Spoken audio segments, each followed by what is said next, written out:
La réunion annuelle du conseil d'administration de la famille Morrison se tenait toujours dans leur siège social rutilant du centre-ville, à 52 étages au-dessus de la ville. Aujourd'hui, la salle de réunion en acajou accueillait les suspects habituels. Mon frère James dans son costume sur mesure Tom Ford, l'oncle Peter avec sa Rolex en or captant la lumière du matin, et le cousin Michael feignant de comprendre les rapports trimestriels.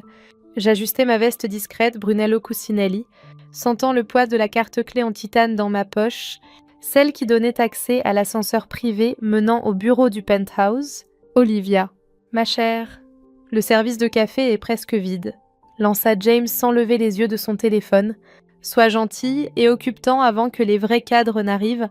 Je consultai ma montre, une Patek Philippe discrète qui coûtait plus cher que la voiture de James. Bien sûr. Et prends mes notes de présentation dans mon bureau, ajouta l'oncle Peter. Puisque tu joues des secrétaires aujourd'hui, le soleil matinal projetait des ombres sur la skyline de la ville à travers les immenses baies vitrées, en basse. D'innombrables bâtiments arboraient le logo de Morrison International, bien qu'aucun d'eux ne soit au courant des acquisitions discrètes que j'orchestrais depuis 3 ans.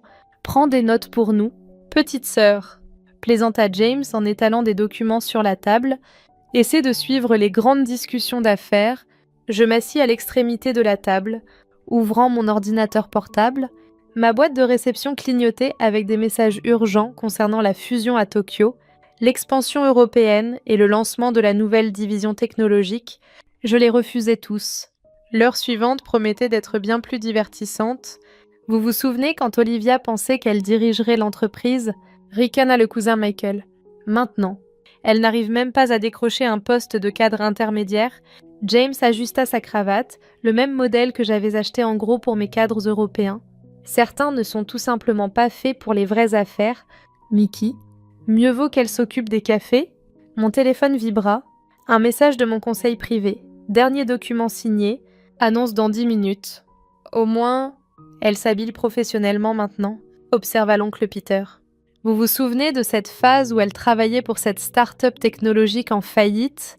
Je souris légèrement, me rappelant la start-up, en faillite, que j'avais vendue pour 8 milliards de dollars l'année précédente. Les bénéfices avaient financé mon acquisition silencieuse des parts majoritaires de Morrison International. La salle de réunion commença à se remplir de directeurs régionaux et de cadres subalternes. Tous m'ignorèrent, pensant que j'étais du personnel de soutien. 3 ans d'invisibilité soigneusement cultivée avaient porté leurs fruits à la perfection. Le PDG arrive aujourd'hui, annonça James avec fierté. Père a enfin accepté de nommer son successeur. L'oncle Peter bomba le torse. Il était temps. Cette entreprise a besoin de 100 jeunes. À ce propos, James se tourna vers moi. Nous aurons besoin de café pour 20 personnes. Tu peux t'en charger, petite sœur. Je vérifiai l'heure. Le PDG préfère le thé. En réalité, du thé vert, d'une plantation spécifique au Japon. Comment saurais-tu ce que le PDG aime? Ricana Michael. Les portes de la salle s'ouvrirent. Harrison, le chef de cabinet, entra avec une expression anxieuse. Mesdames et messieurs, veuillez vous lever, le PDG arrive. Tout le monde se leva, sauf moi. James me lança un regard furieux. Olivia! Un peu de respect. Mesdames et messieurs, annonça Harrison, sa voix résonnant dans la salle désormais silencieuse. Veuillez accueillir le PDG de Morrison International. Je restais assise, souriant alors que la prise de conscience se lisait sur leur visage. Bonjour à tous. Pouvons-nous commencer? Le stylo Montblanc de James tomba bruyamment sur le sol. Le visage de l'oncle Peter prit une teinte grisâtre intéressante. À travers les fenêtres, le soleil éclairait le logo de Morrison International sur le bâtiment adjacent. Un logo que j'avais secrètement redessiné le mois dernier. Il doit y avoir une erreur, bafouilla James. Père s'est retiré hier soir, dis-je calmement en me levant. Le conseil a approuvé la transition il y a 3 mois, très discrètement. Impossible, murmura l'oncle Peter. Tu n'es qu'une... la plus grande actionnaire privée, suggérai-je. L'architecte de notre expansion asiatique, la raison pour laquelle la valeur de notre division technologique a triplé. Je me dirigeai vers le bout de la table. Où voulais-tu dire? Juste la fille du café. Le personnel de sécurité entra silencieusement, se positionnant autour de la salle. Mon équipe de sécurité, engagé auprès de la même firme qui protège les dignitaires étrangers. Bien, maintenant, continuai-je, ouvrant les vrais rapports trimestriels, ceux qui montraient ma restructuration secrète de l'entreprise. Discutons de l'état réel de Morrison International. James s'effondra dans son fauteuil, son costume coûteux semblant soudain bon marché. À travers les fenêtres, un hélicoptère approchait. Mon hélicoptère. Pile à l'heure. Mais tu n'étais rien, bégaya Michael. Juste la file décevante de père. Je souris, pensant à l'empire que j'avais construit pendant qu'il s'amusait à me sous-estimer. À propos de ce café matinal, James. J'appuyais sur l'interphone, demandai à mon assistant de nous apporter la réserve spéciale, vous savez, celle de la petite plantation que j'ai achetée l'été dernier. Le soleil matinal atteignit son zénith, illuminant la salle de réunion et les visages choqués de ma famille. Dans ma poche, la carte clé en titane semblait brûler, un rappel de tout le chemin parcouru, alors qu'il pensait que je me contentais de prendre des notes. La vraie réunion allait commencer. Mon assistant entra avec le service de café, pas n'importe quel café, mais un mélange exclusif de ma plantation privée, servi dans des tasses en porcelaine artisanale qui coûtaient plus que le salaire mensuel de James. L'ironie n'échappa à personne. Maintenant, dis-je en prenant place à la tête de la table, parlons des vrais chiffres. Je fis un geste vers les écrans autour de la salle, qui s'animèrent avec des données en temps réel, pas les versions édulcorées avec lesquelles vous jouiez. James se pencha en avant, son visage pâlissant en voyant l'ampleur réelle de la transformation de Morrison International. Ces acquisitions, ces chiffres ne peuvent pas être corrects. Ah, ils le sont. Souris-je en faisant défiler les diapositives sur ma tablette.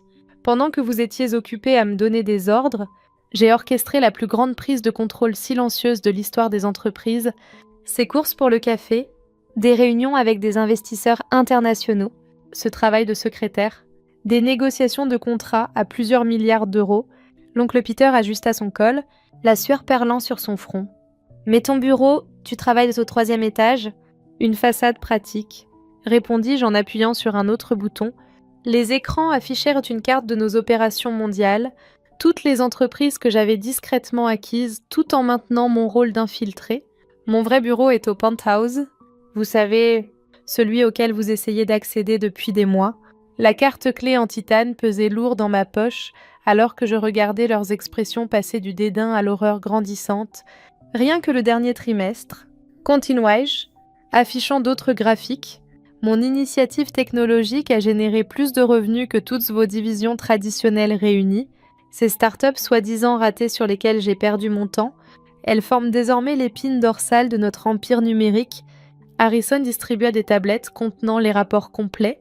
Autour de la table, les cadres hoquetèrent en voyant les vrais chiffres. James saisit sa tablette de ses mains tremblantes, son costume Tom Ford semblant soudain mal ajusté. « L'expansion asiatique », murmura-t-il. « Terminé il y a 6 mois. J'ai finalisé, complétai-je.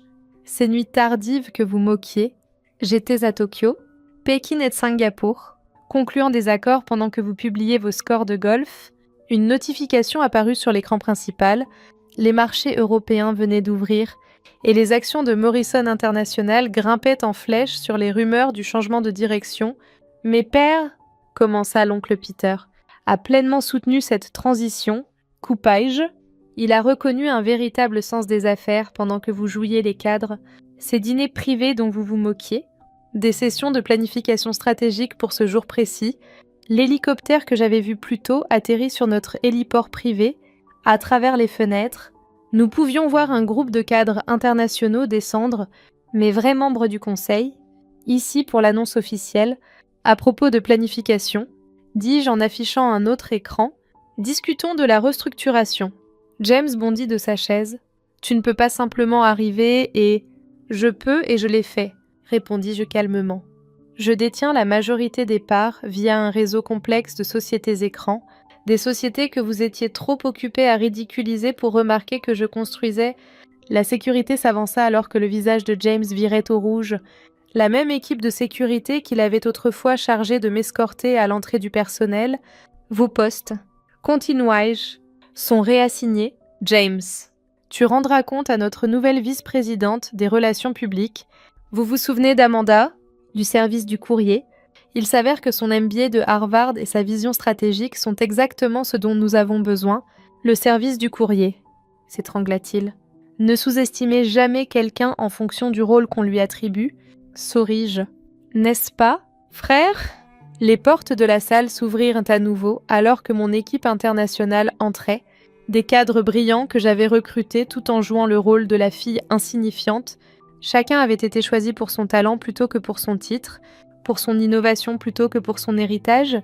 Oncle Peter, me tournai-je vers son visage désormais blême. Ta division est fusionnée avec notre nouvelle initiative technologique. Tu rendras compte à la directrice Shan, tu sais, la personne des TI que tu envoyais sans cesse réparer ton imprimante. À travers les fenêtres, d'autres hélicoptères approchaient, transportant des journalistes. L'annonce allait devenir mondiale. C'est absurde, bafouilla Michael. Tu ne peux pas comprendre. Je levai la main, le faisant taire alors que mon téléphone projetait les dernières mises à jour du marché. La valeur de Morrison International venait de bondir de 12% sur les fuites concernant le changement de direction. Je comprends assez pour avoir doublé notre capitalisation boursière pendant que vous critiquiez ma technique pour aller chercher le café, dis-je en me levant. Maintenant, procédons à la vraie réunion d'affaires, celle où nous discutons de comment Morrison International devient l'entreprise la plus innovante au monde. Le soleil de midi atteignit son zénith, projetant mon ombre sur la table de la salle de réunion. Dans leur reflet sur la fenêtre, je pouvais voir l'empire de ma famille s'effondrer et ma vision émerger de ses cendres. « Oh, et James !» ajoutai-je en ajustant ma veste. À propos de ce service de café, serve-toi toi-même. Le soleil de l'après-midi projetait de longues ombres dans la salle de réunion, alors que je concluais la réunion la plus transformative de l'histoire de Morrison International. La conférence de presse mondiale était prévue dans 30 minutes, et le hall du bâtiment se remplissait déjà de reporters. Avant de conclure, dis-je, m'adressant aux visages stupéfaits autour de la table, abordons l'éléphant dans la pièce. Oui, je suis la fille que vous avez ignorée. Je suis aussi la PDG qui a transformé notre entreprise familiale en déclin en une puissance mondiale pendant que vous ne faisiez pas attention. James, encore sous le choc des révélations du matin, tenta une dernière protestation. Le conseil ne tolérera pas. Le conseil a déjà approuvé, interrompit Harrison, distribuant un autre ensemble de documents. Le leadership de Dr. Morrison a été approuvé à l'unanimité. Sa stratégie a augmenté notre valeur de 340% en 3 ans. Docteur, croissa Michael. Pensiez-vous que mes cours du soir étaient des leçons de cuisine ? Souris-je. Double doctorat en commerce international et intégration technologique. J'ai soutenu mes thèses entre l'acquisition de vos projets favoris et la restructuration de nos opérations mondiales. Les écrans affichèrent le nouvel organigramme. Les postes de ma famille avaient été réduits à des rôles mineurs, tandis que des employés précédemment négligés occupaient désormais des postes clés de direction. Sarah du service comptable. Hoquette à l'oncle Peter en voyant son remplaçant. Mais c'est juste une génie financière qui a prédit les tendances du marché avec une précision de 97%, coupai-je. Pendant que vous preniez des déjeuners de 3 heures, elle développait des stratégies d'investissement basées sur l'IA qui nous ont fait économiser des milliards. Mon téléphone vibra avec des messages de félicitations de leaders mondiaux et de titans de l'industrie, mes vrais pères. Pas les associés du country club que ma famille avait cultivé, la collection d'art dans le hall, dit soudain James. La prise de conscience se faisant, tu l'as changé le mois dernier, très observateur. Hochai-je la tête. Chaque pièce a été créée par des employés que vous avez ignorés, cet ouvrier d'entretien qui changeait les ampoules, un artiste d'installation lumineuse renommé, la femme de ménage dont vous vous plaignez. Ces sculptures se vendent à des millions, à travers les fenêtres. Des hélicoptères de presse tournaient autour du bâtiment. Dans les rues en bas, notre nouvelle identité de marque était dévoilée. Fini les vieux logos guindés. Remplacés par un design épuré qui représentait notre évolution, vos bureaux seront réaffectés d'ici la fin de la journée. Continuai-je. James, tu trouveras ton nouveau bureau au 3e étage très confortable. Je l'étais certainement pendant que j'orchestrais votre chute. L'interphone grésilla. Docteur Morrison. La presse internationale est prête. Parfait timing, dis-je en me levant, ajustant de ma veste. Il est temps de montrer au monde le nouveau visage de Morrison International. Attends, appela James. Sa voix plus faible maintenant. Ou avons-nous fait erreur? Je m'arrêtai à la porte, réfléchissant. Vous avez vu ce que vous vous attendiez à voir, une fille jouant aux affaires. Vous n'avez jamais remarqué que pendant que vous jugiez mes compétences à aller chercher le café, je vous surpassais dans le vrai monde des affaires. L'équipe de sécurité se mit en formation autour de moi, pas que j'en ai encore besoin. La dynamique de pouvoir avait irrémédiablement changé. Une dernière chose, me retournai-je. Ces places de compagnons sur le jet d'entreprise dont vous vous disputiez, je les ai vendues. Nous avons maintenant une flotte d'avions écologiques, opérés par ce simple pilote que vous moquiez, qui se trouve être un général de l'Air Force à la retraite. En marchant vers la conférence de presse, je passai devant le mur des anciens PDG, tous des hommes, tous taillés dans le même moule. Demain, mon portrait y serait accroché, mais pas seul. J'avais commandé des peintures de chaque employé dont les idées brillantes avaient été volées par leurs supérieurs au fil des ans. Avec tout le crédit restauré, le hall devint silencieux alors que j'approchais du podium, les flashs des caméras crépitant. Derrière moi, à travers les parois de verre, ma famille pouvait voir leur monde se transformer.